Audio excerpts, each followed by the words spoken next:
You've probably already noticed that I'm a big fan of Kling 1.6. I also use it regularly. But there is one weak spot that I have recently identified.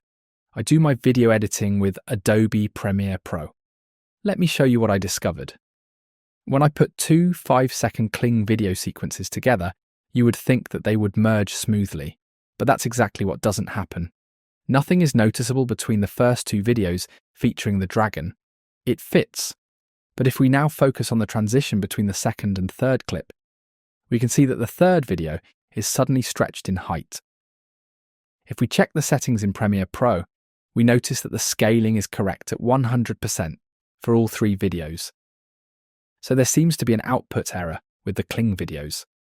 I have also noticed this with other results from Kling before, not just here. As you can see here, the transition between sequences should be relatively smooth. So what can you do if you are confronted with this problem?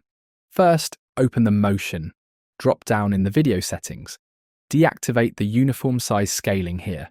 You can see how it changes on the right, so that you can manually adjust the scaling. Let me show you. I'll hide the top video line for this purpose, how it should work properly. In the first two videos, I set the scaling to 102 to 100. In the third, the ratio is 100 to 100, which means that I have only increased the height of the first two videos. This ensures that the transition works well. If we now look at it again, we can see that it not only works smoothly between sequences 1 and 2, but also between sequences 2 and 3. Therefore, you have to take the smallest video and leave it at 100% and distort the height of all the other videos a little. This will prevent these annoying jumps. I have no idea why Kling outputs such videos. That's what I found out recently. It's very unattractive when movies are jiggling like that. I hope this helps you a bit. Thank you very much for listening. See you soon.